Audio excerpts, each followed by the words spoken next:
Welcome to Storyberries Radio. You can read along with any of our stories, all for free at our website, storyberries.com.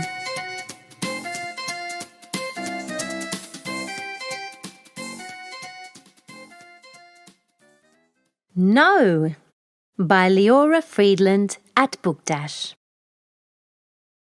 No, Cece, it's time to stop playing. Please come inside. No. No, Cece, we need to go to the shops. No. Look at these beautiful butterflies. No. Come help Mama make some rice. No. Let's feed Shakes. No. No, Cece, it's bath time. No. No, no, no. No. No, no, no, no, no.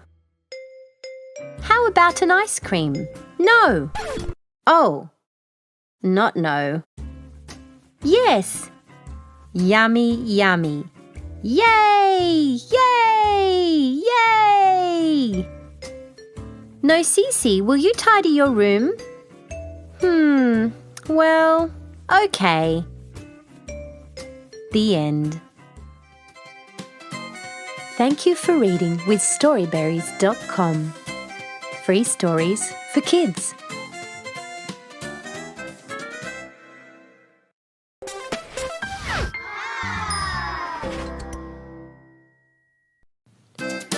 Welcome to Storyberries Radio. You can read along with any of our stories, all for free at our website, storyberries.com. Clever Pig by Natalie Koenig at Book Dash. Come, Pig, let's play. Can you find the carrot? No, it's not under there. No, it's not inside. Clever Pig. Wake up, Pig. Come out and play. Where is she? Pig is gone. The sun came up and the sun went down, but no pig. I miss my friend. My pig, Clever Pig. And 1, 2, 3 new friends. Come, pigs. Let's play. Time for bed. Good night, pigs. The end. Thank you for reading with Storyberries.com. Free stories for kids.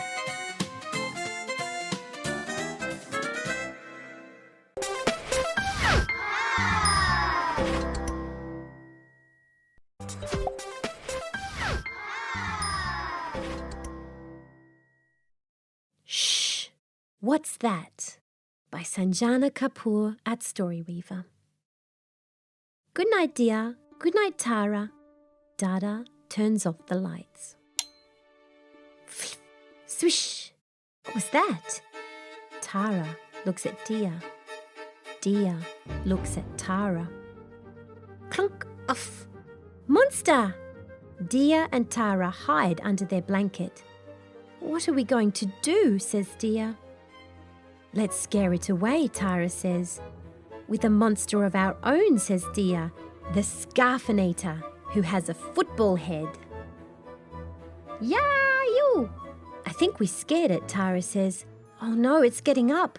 Dia hides. Quick, get your sheet, Dia says. We'll make a sheetosaur. Where's the torch? Tara asks. Dia points at the streetlight. Flump, flump.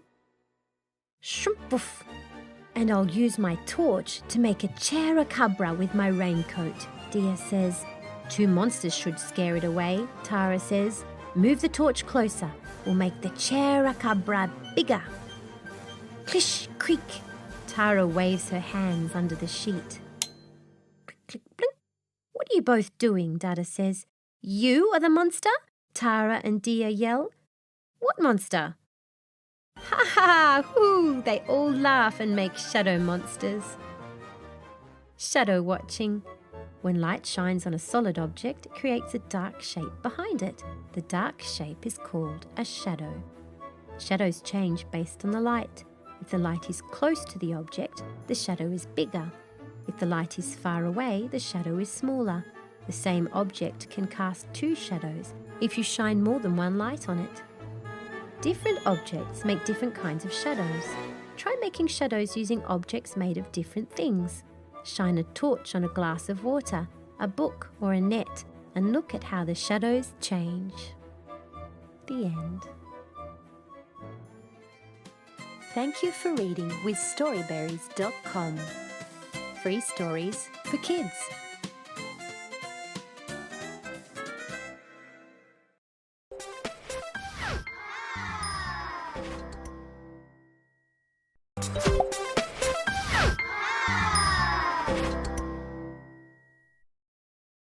Zanili Sees Numbers by Laura Delange at Book Dash. Everyone tells Zanili that numbers are all around her, but no matter how hard she tries, she can't see them. Zanili asks Gogo to help her see some numbers. Gogo points to the jars on the shelf and counts 1, 2, 3, 4. But Zanili is unhappy. Those aren't numbers, those are jars. Zanili asks Mum to help her see some numbers. Mum points to the carrots in the garden and counts 1, 2, 3, 4. But Zanili is unhappy. Those aren't numbers, those are carrots. Zanili sees Linda counting the chickens to see if they have all come back home. But Zanili is unhappy. Those aren't numbers, those are chickens. Zanili sees Auntie counting the hours until supper. But Zanili is unhappy. Those aren't numbers, those are hours.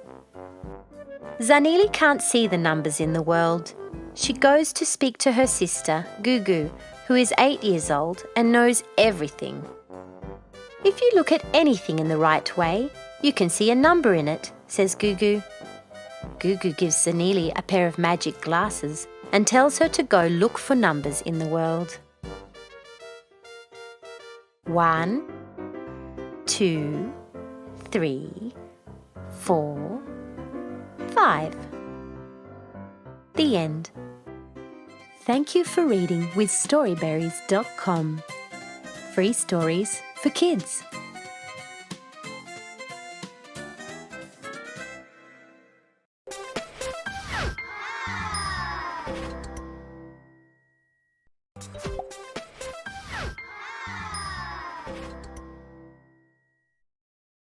Mimanio's Pumpkin by Marion Drew at Storyweaver. One day, Mimanio planted a pumpkin seed. It grew into a very big pumpkin. The pumpkin blocked her garden path. Mimanio wanted to move the pumpkin. She went to her neighbour. Mimapalesa, please help me to move my pumpkin. It is blocking my path, said Mimanio. The two ladies pushed and pushed, but that pumpkin did not move. They went to Mimacello. Please help us move Mimanio's pumpkin, they asked. Mimacello came to help them. The three ladies pushed and pushed that pumpkin, but still it did not move. I don't know what to do, said Mimanio. Just then a little worm came into Mimanio's garden. It was hungry. It nibbled the big pumpkin. Stop, said the pumpkin. But the little worm nibbled again. Stop, you are tickling me, said the pumpkin. I do not like it. And the pumpkin rolled away down the hill. The pumpkin stopped in a field at the bottom of the hill. Two shepherds found it. What shall we do with this pumpkin, they asked. Let's eat it, they said. It looks delicious. The shepherds took a big stone and tried to break open the pumpkin. No, cried the pumpkin. The shepherds jumped back. The pumpkin began to open. Out of the pumpkin came a Malloy. She had one arm, one eye, and one leg. She looked terrible. Don't disturb me, said the Malloy in a big voice. I am the pumpkin chief." The pumpkin closed again. The shepherds were very frightened. They ran home to tell their parents. "Oh, we're so lucky," said their parents. "Don't you know about the pumpkin, Malloy? It is a very special pumpkin," said the shepherd's parents. "You must leave it alone." Next summer, the pumpkin will open again and the Malloy will scatter pumpkin seeds all over our villages. We will have many, many pumpkins to eat, said the shepherd's parents.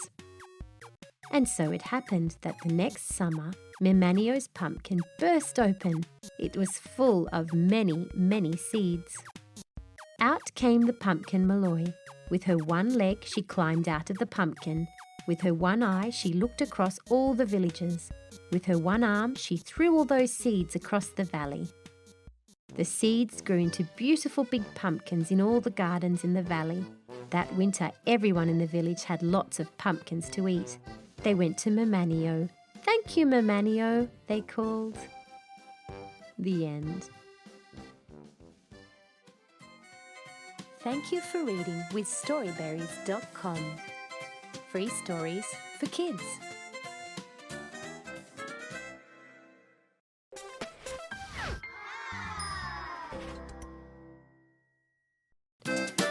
Welcome to Storyberries Radio. You can read along with any of our stories, all for free at our website, Storyberries.com. Hugs in the City by Millie Brouillard at Book Dash. My name is Jilly. Today, I hugged most of the cats in town.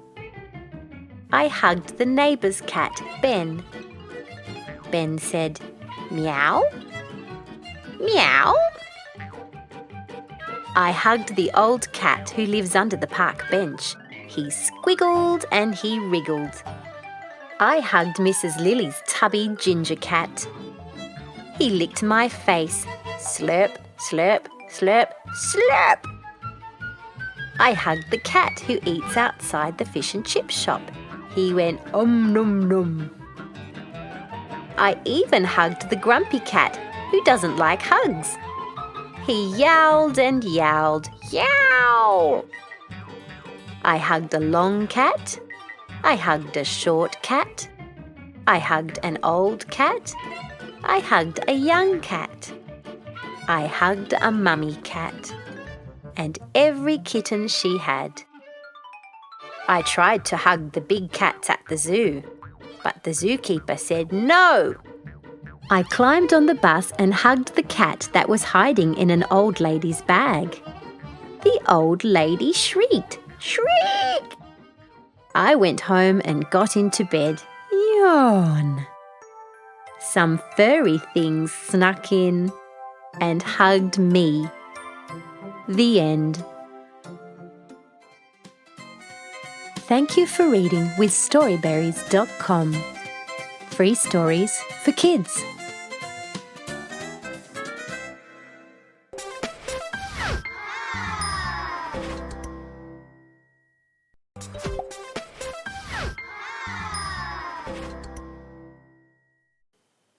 The Things That Really Matter by Refalo Moaloli at Book Dash.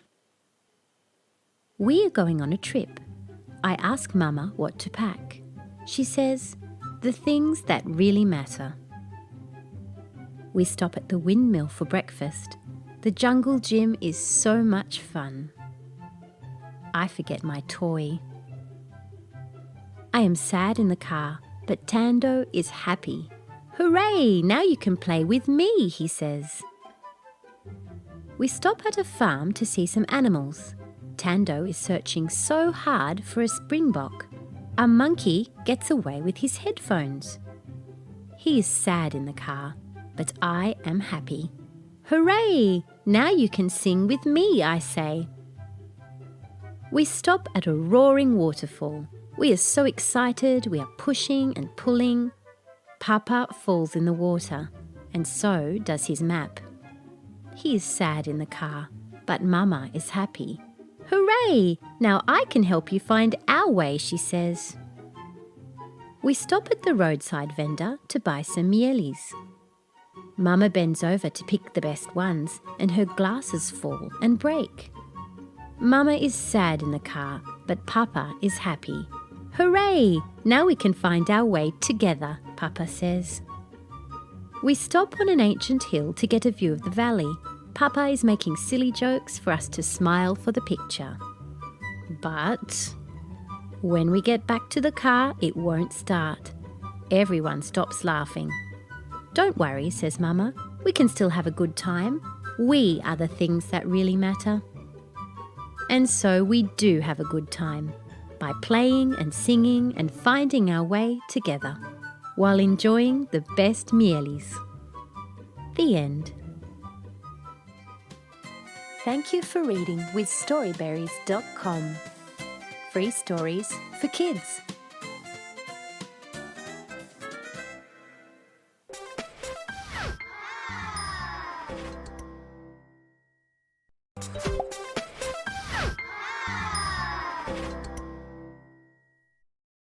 Incredible Insects, a Counting Book by Sheena Devaya at Storyweaver. 1 grasshopper, 2 butterflies, 3 leaf insects, 4 dragonflies, 5 moths, 6 red cotton stainers, 7 bumblebees, 8 jewel bugs, 9 fireflies, 10 ladybirds. The end. Thank you for reading with Storyberries.com. Free stories for kids.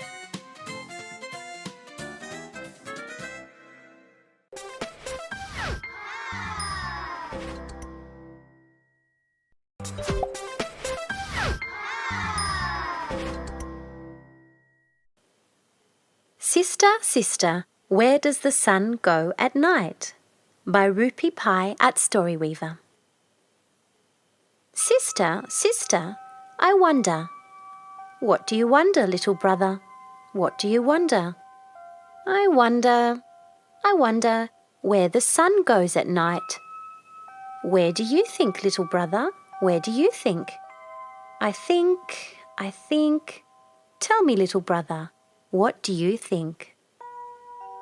I think that maybe a demon, the terrible black demon of darkness, eats up the sun each night for dinner. See how the blue sky at sunset is stained red with his blood? But the sun, the glorious, brave, shining, golden sun, he fights the darkness demon all night, every night, and by morning he's whole again and back to rule.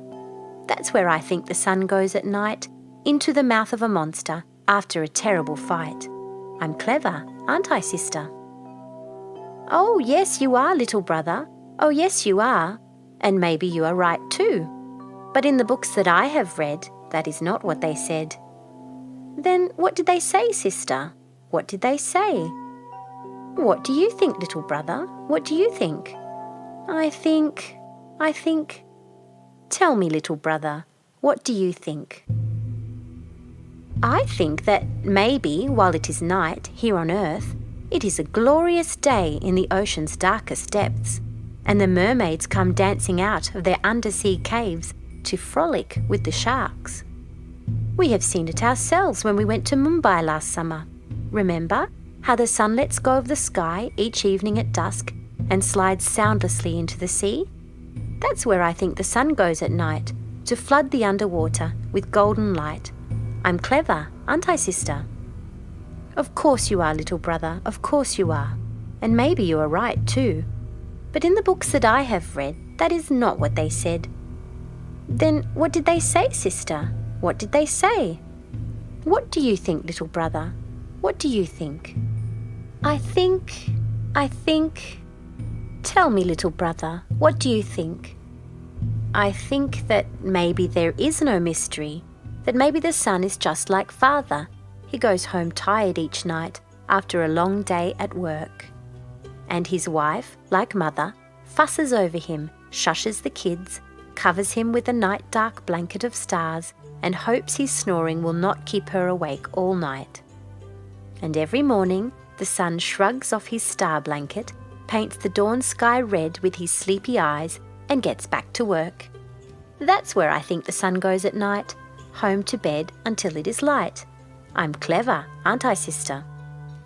I know you are, little brother, I know you are, and maybe you're right too. But in the books that I have read, that is not what they said. Then what did they say, sister? What did they say? Come here, little brother, I'll tell you what they said. They said, tell me, sister, what did they say? They said that the earth is like a ball, that the ball goes around the sun, spinning like the red top Mother got you from the Saturday market, but slower. And they said every spin of the earth is as long as a day and a night. I asked about the sun, sister. I asked about the sun. I am coming to that, little brother. Be patient now. They said when our part of the earth, the half where we live, is turned towards the sun, we have day. And when the other half is turned towards sun and ours is turned away, we have night. They said that's where the sun goes at night, to bathe the other half in glorious light. Can it be true, sister?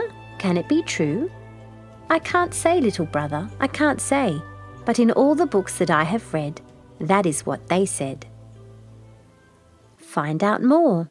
Where does the sun go at night?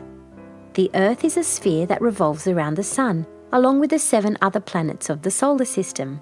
One revolution of the earth around the sun takes 1 calendar year. While it is going around the sun, the earth also spins on its own axis.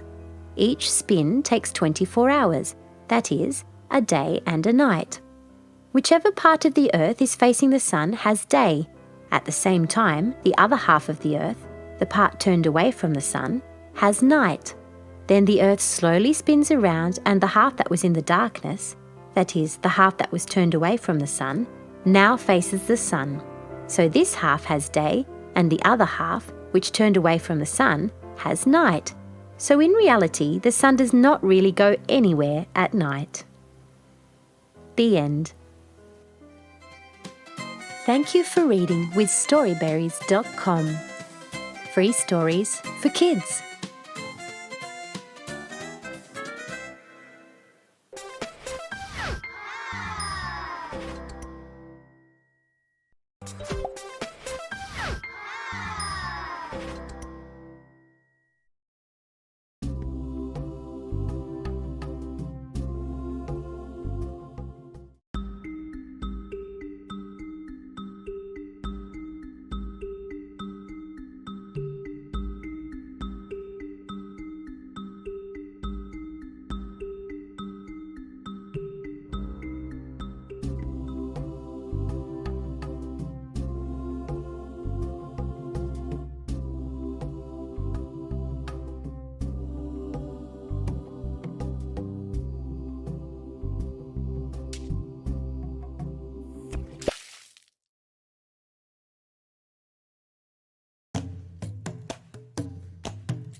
Thank you for reading with Storyberries.com. Free stories for kids.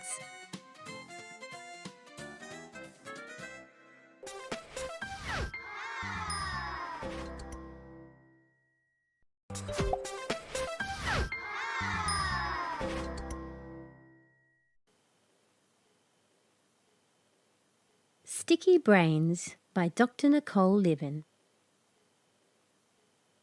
Aria was feeling bad, really bad. She didn't feel like playing at all, even though her best friend Zara had come over. "What's wrong, Aria?" asked Zara. "This was the worst week ever. Everything was awful." "Wow," Zara said. "What happened?" Aria started to explain, getting madder and madder as she talked. She felt like her head was going to burst. "On Monday, I broke my new laces. On Tuesday, I fell off my bike. On Wednesday, I made a mess of my favourite shirt. On Thursday, I brought my new race car in for show and tell, but Max had the same car and he showed everyone before I got to. On Friday, my mum worked late, so I had to stay at school for an extra hour. My whole week was bad." Zara looked puzzled. "Wait, I was with you for most of that. You broke your laces on Monday, but you also got new shoes with lightning bolts on them. You fell off your bike on Tuesday because you were trying to ride with no hands, and you did it. You dropped ice cream on your shirt on Wednesday, but your dad said you could clean it. On Thursday, you and Max were playing together with your cars all recess. Even the big kids watched. And I thought your mum worked late Friday so she could take you camping over the weekend. See, the week wasn't all bad." "Yeah, I guess. I have to go now. See you later." Aria was feeling confused.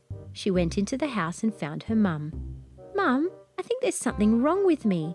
I only remember the bad stuff that happens. It makes me feel like I'm bad too." Her mum gave her a hug.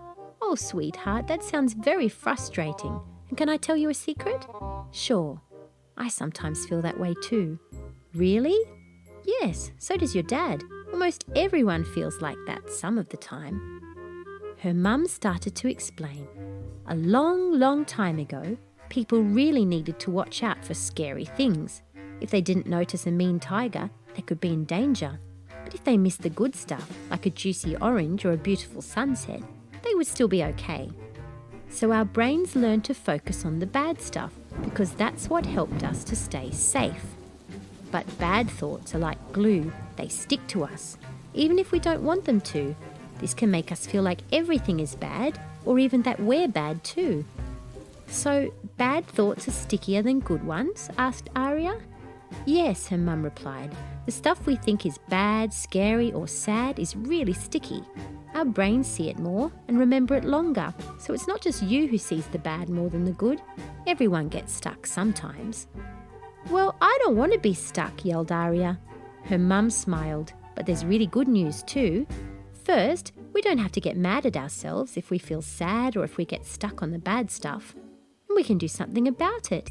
We can actually change our brains to let go of the bad and see more of the good. The more we practice, the stronger our brains will be. Do you remember when you were just learning to ride your bike?" Aria nodded.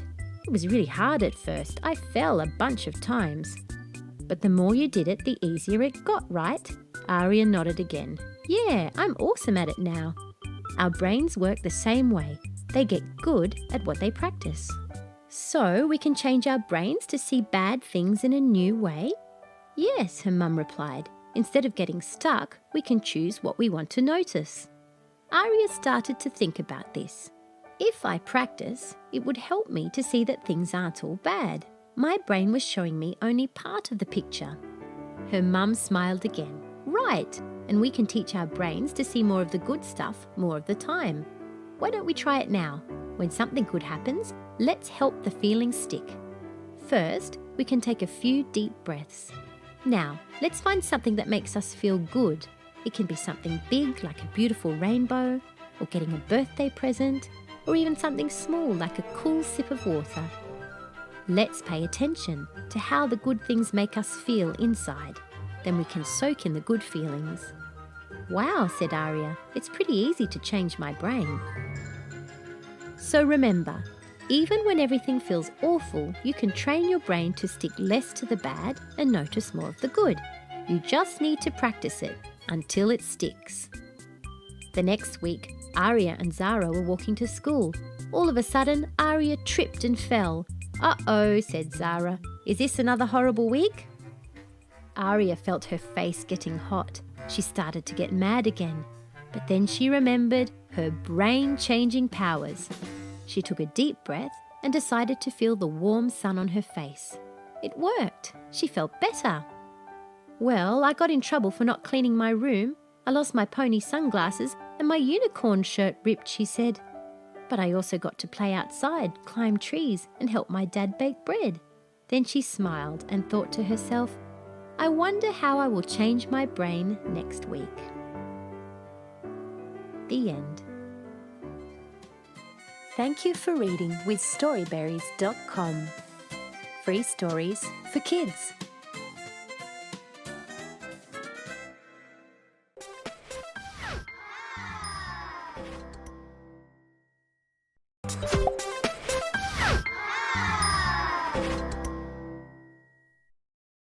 Choo Choo Manthu's Jar of Toffees by Aditi Rao at Storyweaver. Choo Choo Manthu, look! Choo Choo Manthu turns to where Preet is pointing. She quickly eats up the chips on his plate. He always falls for this trick. Choo Choo is the pet name Preet has given him. Manthu means big uncle in Konkani. Choo Choo Manthu is the kindest person in Preet's world. He is also her best friend. One day, Preet sees Choo Choo Manthu scoop handfuls of toffees from a jar and drop them from his bedroom window. She watches in amazement as he ducks under the windowsill, chuckling to himself. Cries of delight float up from the street. At the end of the lane is a school. When the lunch bell rings, Choo Choo Manthu secretly drops toffees down to the school children as they pass under his window. After lunch, Choo Choo Manthu walks back to his office with his briefcase. When he passes the children playing, he doesn't look at them. So, the children never guess that the hand that sends them toffees every day belongs to this thin, solemn man dressed in white. But one day, Choo Choo Manthu has a dreadful pain in his stomach. As he's taken to the hospital, he presses Preet's hand one last time. Now, Preet sits in Choo Choo Manthu's empty room. His yoga mat is on the floor. She remembers that long ago day when she had walked in and found a pair of long pyjama-clad legs poking into the air. "Help!" Preet had yelled. "Choo Choo Manthu is ulta-pulta!" Amma and Mavi had rushed into the room and burst out laughing. "He's not ulta-pulta," Amma said. "He's doing yoga," Mavi said. "Goga," repeated Preeta. She had watched with wondering eyes as Choo Choo Manthu lifted his body on the palms of his hands like a bird about to fly away. Preet blinks. Nobody can fill the Choo Choo Manthu-shaped hole in her heart. Where is Choo Choo Manthu? Where is his kindness? Wonders Preet. She looks under the yoga mat. She searches through his bedside drawer. She goes across to his cupboard and opens it. Oops! A white shirt tumbles out onto Preet's head. Choo Choo Manthu had 2 white shirts and 2 white pants. He had worn them both in turns every day. Now there is only 1 white shirt and 1 white pant left in the cupboard, neatly ironed. Preet carefully folds the shirt and puts it back on the shelf. And that's when she finds Choo Choo Manthu's jar of toffees. Preet's tears drop silently into it. A bell rings in the distance. It is lunchtime at the school. Soon the children will pass under Choo Choo Manthu's window. But there's no one to give them toffees now. Yes, there is. Preet jumps up. She scoops handfuls of toffees from the jar and drops them from the window. Preet ducks under the windowsill, chuckling happily to herself. Cries of delight float up from the street. The end. Thank you for reading with Storyberries.com. Free stories for kids.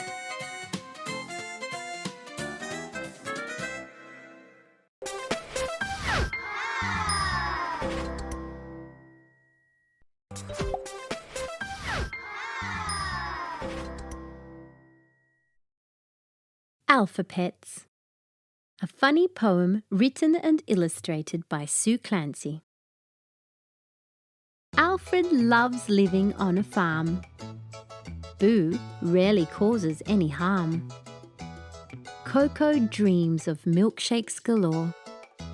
Dabney bursts through every door. Everett often warbles with glee. Farley is so easy to please.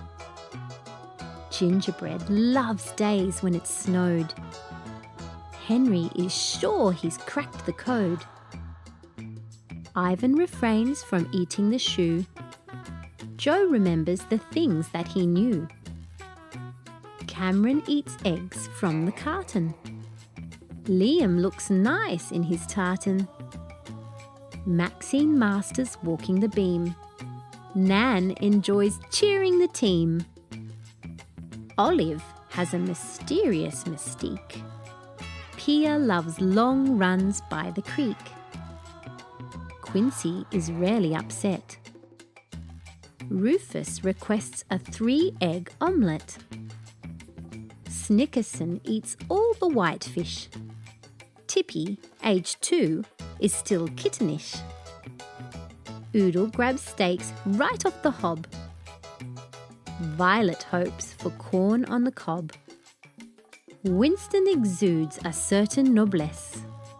Xavier's in love with Jolly Joe Beth. Yolanda has a good attitude. Zoe says, "We're done. Let's go get some food." The end. Thank you for reading with Storyberries.com. Free stories for kids.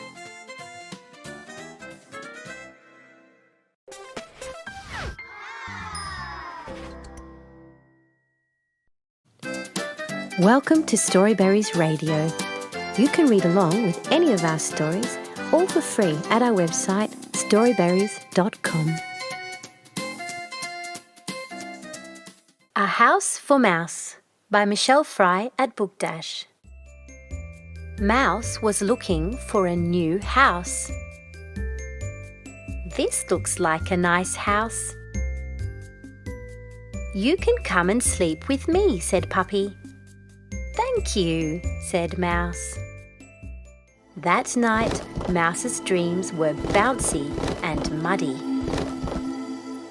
You can come and sleep with me, said Parrot. Thank you, said Mouse. That night, Mouse's dreams were noisy and wild. You can come and sleep with me, said Fish. Thank you, said Mouse. That night, Mouse's dreams were cold and wet. Mouse needed somewhere warm and dry. Mouse found a bookshelf nearby. That night, Mouse had warm and cozy dreams.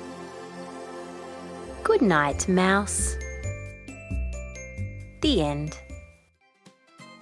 Thank you for reading with Storyberries.com. Free stories for kids.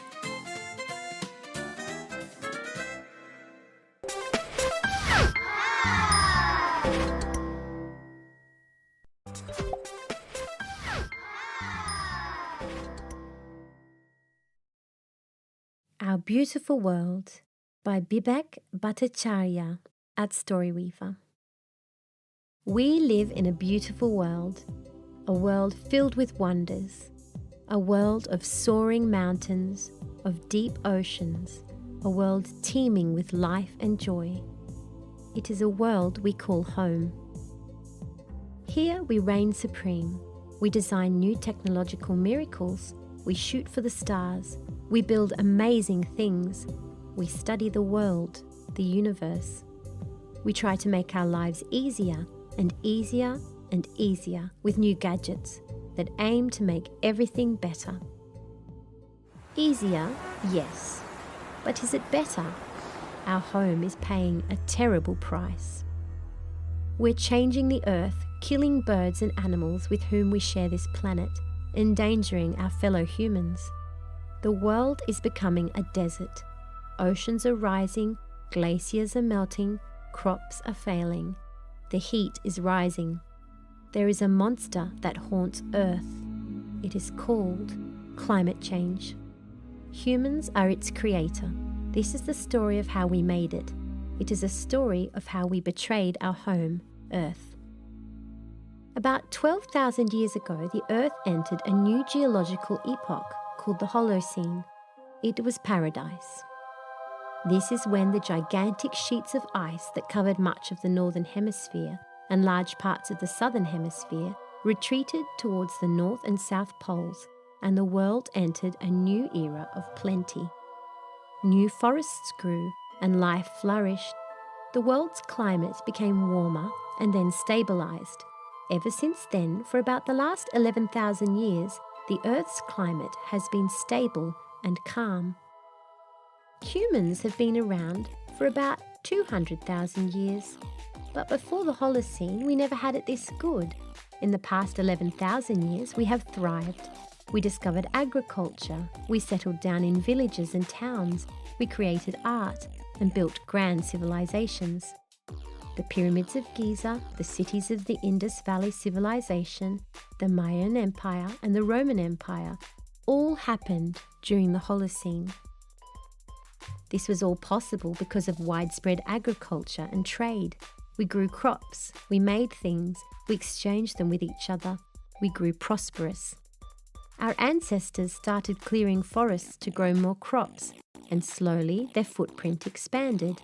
Even then, much of Europe, North America, and India were covered in thick forests. It all happened very slowly over thousands of years. The effect of human beings on the environment was still very small. The Earth still had enough resources to replenish what was depleted. But as the centuries went by, we started using up the Earth's resources faster and faster. By around 500 years ago, Europe's ancient forests were mostly gone, and even in other parts of the world, forests were in retreat. Humans have always used the Earth's resources, be it trees, minerals like iron, or animals for domestication and food. We have always wanted the planet to give us more. Then, about 250 years ago, something happened. The Industrial Age, the age of machines. Until then, we had mostly used handheld tools for work. As a result, there was only so much damage we could do. But with machines, we could do anything. For the first time, we started using machines like the power loom and the steam engine to mass produce goods for trade. We burned fossil fuels like coal and oil to power machines to do our work for us. Every aspect of our lives today comes from the Industrial Revolution. Cars, planes, mobile phones, spaceflight, computers, it all began 250 years ago. But while this lit the fire of human progress, it also unleashed its dark shadow, climate change. The Earth is very old, over 4 billion years old. Life on Earth began more than 3 billion years ago. How do we know? Because that is when the oldest fossils are from. What are fossils? The planet has been home to a dizzying variety of plants and animals. All trees and creatures, including humans, are primarily made of carbon. As they die and as the continents shift, their remains go back into the earth where they lie. Over thousands of years, they return to forms of carbon, coal, gas, oil. This is how the Earth's fossils deposits are created. When we started digging up the coal and oil to burn them and power our machines, we gave rise to fossil fuels. That has been the basis of our modern prosperity. For nearly everything we do, we burn coal and oil. We dig into the bowels of the earth, we mine the coal, we extract the petroleum, we burn it. We live our lives, but we have dug so much and burnt so much that we have upset the balance of the Holocene. The more coal and oil we burn, the more carbon dioxide we release. This gets stored in the atmosphere. The carbon dioxide traps the sun's heat, and the world grows hotter. The world is becoming an oven, and the heat is changing the climate. The Earth is slowly becoming unlivable. It is now 1.2 degrees Celsius hotter than 200 years ago. If we continue like this, by 2050 the world will be 2.4 degrees Celsius hotter. If that happens, the sea levels will rise. Cities like Mumbai and Kolkata might be deserted. Himalayan glaciers will start vanishing. Rivers like the Ganga and the Brahmaputra will be flooding all the time, and when the glaciers vanish, the rivers will dry up. Heat waves will make it impossible to go out during the day. Even indoors, people will suffer. Super cyclones will rise out of the sea and hit India every year. Drinking water will be harder and harder to get. The Arctic Circle and Greenland will lose all their ice. Forests will burn every year. From the deepest jungles to the highest mountains, animals will starve. Epics and pandemics like COVID-19 might become more common. It is a scary future for the whole world. Yet, there is hope. We don't need to keep burning coal and oil. In fact, the whole world can stop burning fossil fuels by 2050. No fossil fuels, no extra carbon dioxide in the atmosphere, no more heat. Humans are smart, and we've already built technologies which can draw energy from the sun, wind and water. If every country around the world says no to fossil fuels, we can defeat the climate change monster. We live in a beautiful world. We can preserve this beautiful earth filled with wonders, a world of soaring mountains, of deep oceans, a world teeming with life and joy. It is a world that we call home. The end. Thank you for reading with Storyberries.com. Free stories for kids.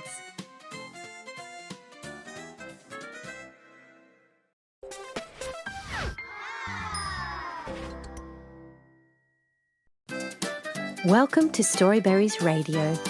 You can read along with any of our stories, all for free at our website, Storyberries.com.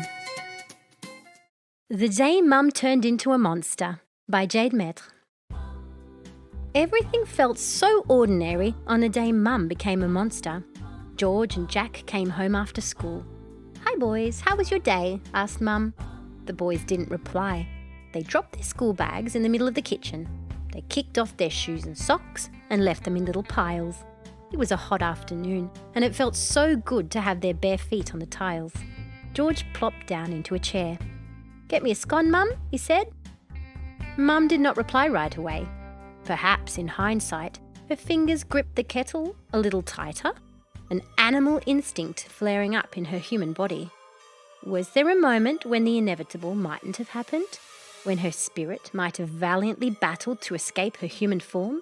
Neither Jack nor George could later say. What they both agree upon is that a small and snarly growl was heard. Jack thought it was their dog Bentley until he realised that the dog was in the backyard. But then the moment passed. Mum turned and smiled at them. "Have you washed your hands?" she asked sweetly. "Sorry, Mum," said the boys. "We forgot." And who could blame them? There were a billion more important things to think about, like football cards and cricket games, and they went to wash their hands in the kitchen sink. They splashed water everywhere. That was no problem. Mum was already standing beside them with a towel in her hand, ready to dry down the mess. It was uncanny how she was always able to tell when Jack and George would accidentally splash something or drop something.